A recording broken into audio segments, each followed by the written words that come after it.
Settlement in the Huddersfield area began over 4,000 years ago with Neolithic man. The most obvious evidence of early settlement is the hill fort at Castle Hill at Almonbury, to the south of the town. This conspicuous landmark, with its stone Victorian tower, built in 1899 to mark the Queen's Jubilee, was occupied from around 2100 BC. Various defences were built here, the last being a strong Norman castle. But the Normans were only the latest of a succession of early migrants into this area. The earliest written reference to the inhabitants of this area is the Brigantes, who were living here in the 1st century BC and may have come over from Bragans in the region of Australia on the banks of Lake Constance. The Brigantes were subdued by the Romans, who established a fort at Slack. The Roman troops stationed there came from various parts of Europe. After the Romans had left, Angles and Saxons arrived. The first Anglian settlement in the area may have been at Hillhouse.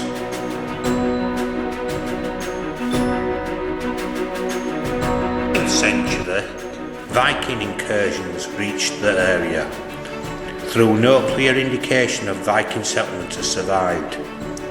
The Norman invasion from 1066 brought major changes to the land ownership, but little further population change until the last 2 centuries. In 1599, William Ramsden bought the manor, and during the ownership of the Ramsden family, continued until 1920, Huddersfield grew to form the base of the town we know today.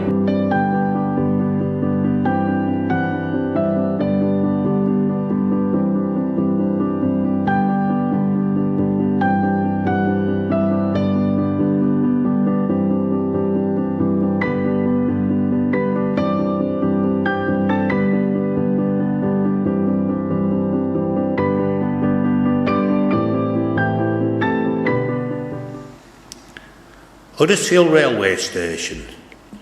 On the 26th of April 1845, a local company, the Huddersfield and Manchester Railway and Canal Company, was authorised by an Act of Parliament to begin work on the railway line, part of which would run up the Lower Colne Valley to join the existing line at Eaton Lodge.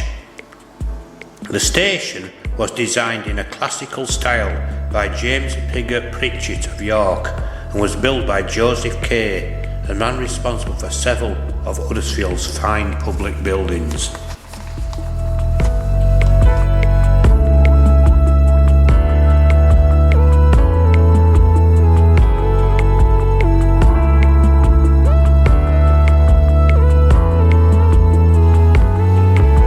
John William Street.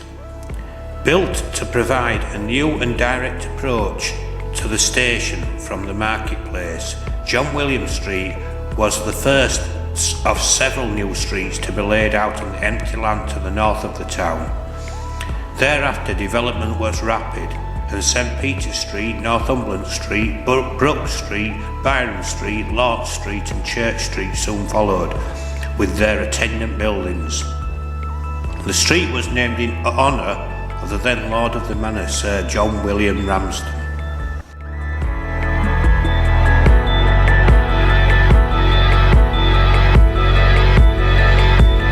Construction of John William Street brought about the demolition of the old George Inn, the position of which on the north side of the marketplace stood in the way of the new road's construction into New Street.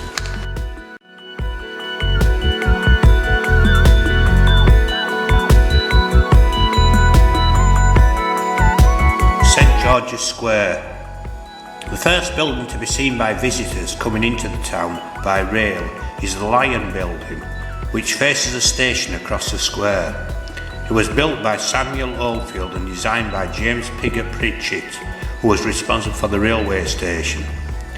When finished, the building was opened as shops, offices and storerooms. The original White Lion atop the building, which was modelled by John Seeley, began after 120 years of weathering and environmental pollution to crumble, and it was replaced in 1978 by a glass fibre replica. In my younger years, my mum would tell me that Leo the Lion is set to get down from the building and walk around St George's Square when the station clock strikes 12.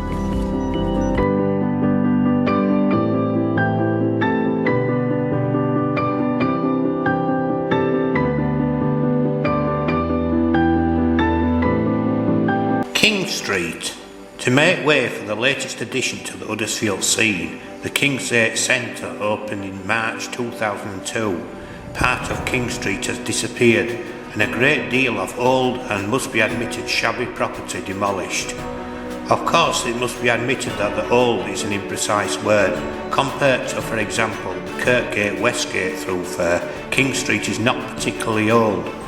Only 2 centuries ago, the scene between the buildings in Kirkgate and the old route called Back Green, later Ramsden Street, was one of green fields divided by prominent hedgerows near to Shore Head and a scattering of properties, orchards and gardens, as you can see on this map.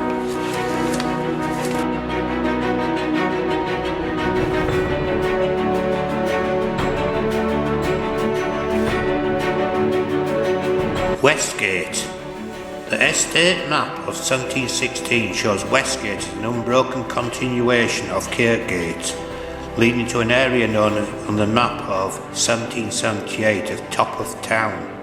Neither Westgate nor Kirkgate are named on the 1716 map, but on the later map they are shown as West Street and Church Street.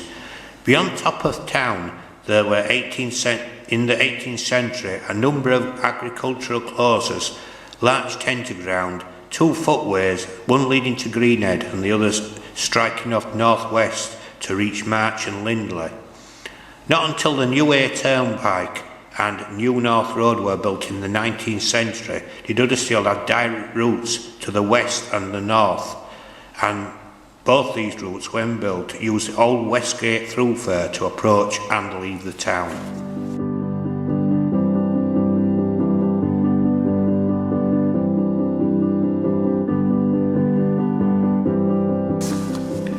Peel Street and Ramsden Street. In the late 1960s, great changes took place in Huddersfield, not least of which involved the destruction of the old market in King Street and the building of its replacement on a new site between Ramsden Street and Princess Street. To make way for the new market and its attendant piazza, a good deal of old property was demolished, including the police and fire stations in Peel Street and Princess Street respectively, and the Theatre Royal Picture House Cinema and the public baths on Ramsden Street. It was at this time, of course, that Ramsden Street lost half its length.